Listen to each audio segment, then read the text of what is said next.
they say to be cruel. Yeah. What have you been able to say to the players? And I know you haven't had long, but along with that, maybe give a sense of your emotions as well. Absolutely gutted for them. Yeah, it is a horrible way to go out, isn't it? And it is a cruel game.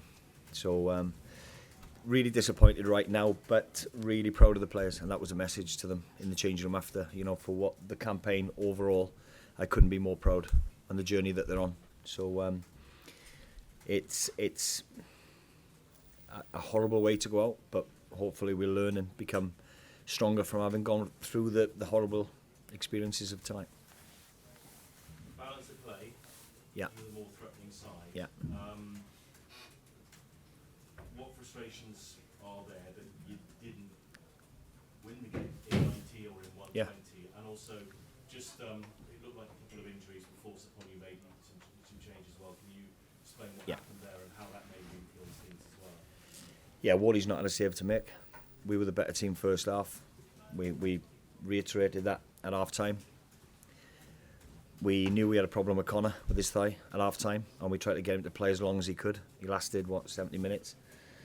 We wanted to get DJ on the top of the pitch because he's a constant threat, and he was posing a threat, but he was our alternative. We wanted to have a positive change, so we put a winger as a wing back, and DJ done really well there for us. And he's took one for the team tonight. So yes, it was him that missed that last penalty, but for what he's given the team and what he gives the squad is incredible. Brooksy's been ill since Thursday. He's not trained a minute on grass, so it was a gamble, but somebody of Brooksy's quality, we wanted to get him on the pitch, but realised straight away he didn't have a run in him, and he admitted that, he said that, so that was again a tough one. And then we had to make another change and put Brodie on instead, because we just wanted to get across the line and make sure that we had legs to do that. But a cruel way to go out, one kick away with a penalty. You're not going to the Euros in Germany, but it won't be too long before another qualifying campaign comes around. Yeah. You've got the lure of the America, Canada, Mexico World. Yeah. Do you want to do that? Do you want to take this young side forward that you've transitioned? Is this what you want now? Absolutely. Yeah, we're a team in transition, and while we're in the transition, we're one penalty kick away from qualifying. So we've got games in June, we've got Nations League in autumn, and then the start of a World Cup qualifying campaign. So that's my full focus on building on what we've already started, and the transition in which we're in at this moment in time. One more, go on then.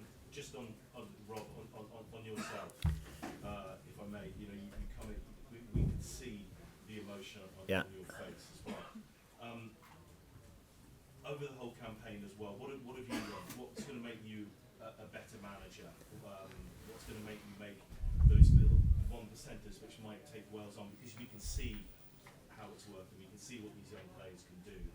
What can you take from everything you've experienced? Yeah, I just know I've got a good group of players, Garrett. I've got a great staff, good group of players, and we're going on the right path.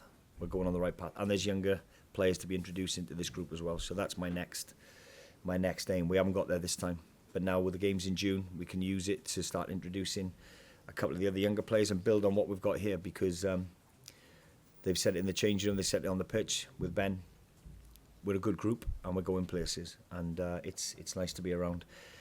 We have learnt lessons. I've learnt lessons from the campaign overall, from the first game in Croatia in March, and if we get our values right with and without the ball, we're a force to be reckoned with. They're a good team, and we made them look average first half. They've not had a shot on target, so we've earned the right to be here. But we'll be disappointed, but we'll build on it.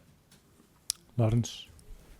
Well, we had Aaron on the bench. There was a temptation to sort of bring him on late in that. Yeah, but then you look at who can he come on and replace. We needed the 2 6s in the middle of the park. We weren't going to take any more gambles, unnecessary risk late on into injury time. So we made the changes that we thought were going to go on and win us the game.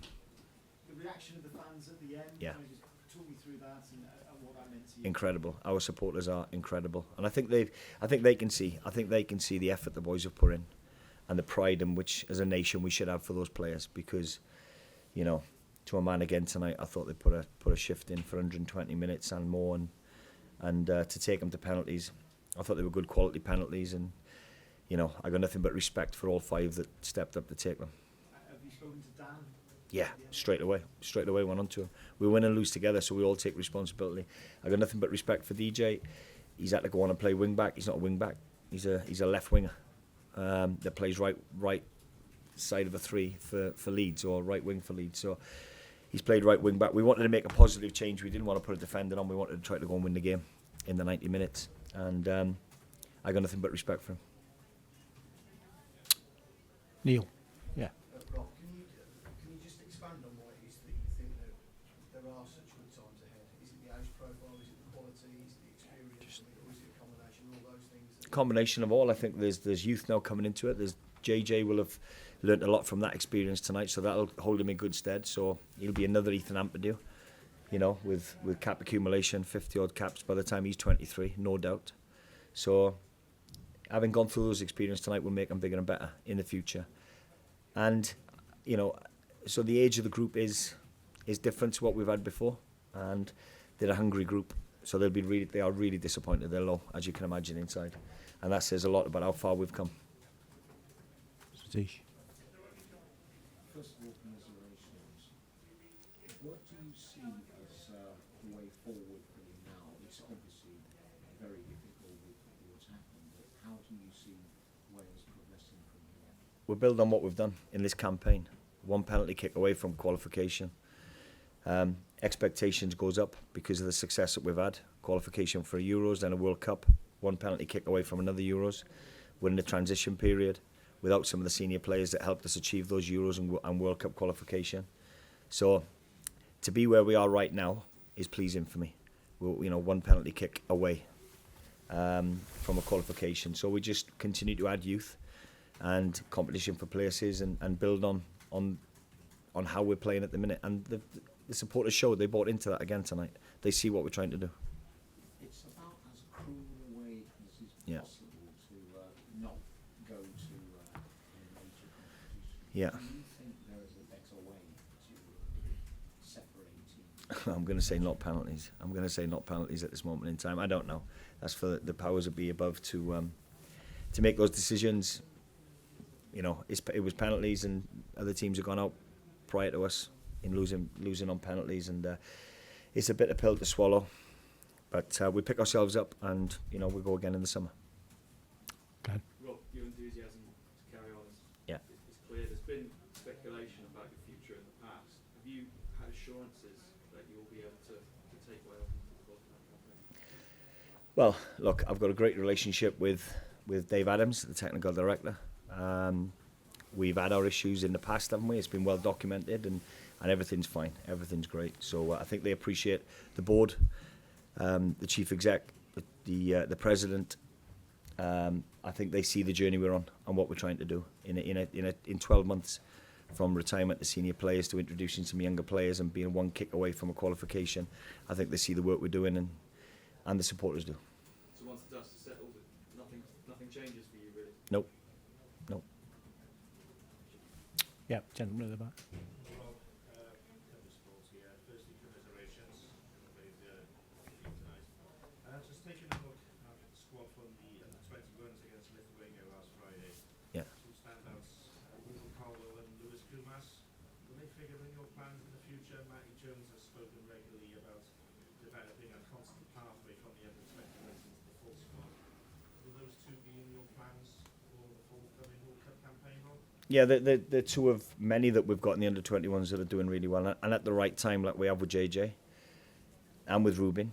We brought him up, we've put him back down with the 21s, as will Luke Harris. We'll pick the right time to bring him up. It's not, you know, set in stone. We're not going to say, well, once you come up, you stay with us. They've got to earn the right to play in that team, and we'll continue to monitor them. I'm keen to get as many young, good players up to that first team as possible, but it's got to be done in the right way.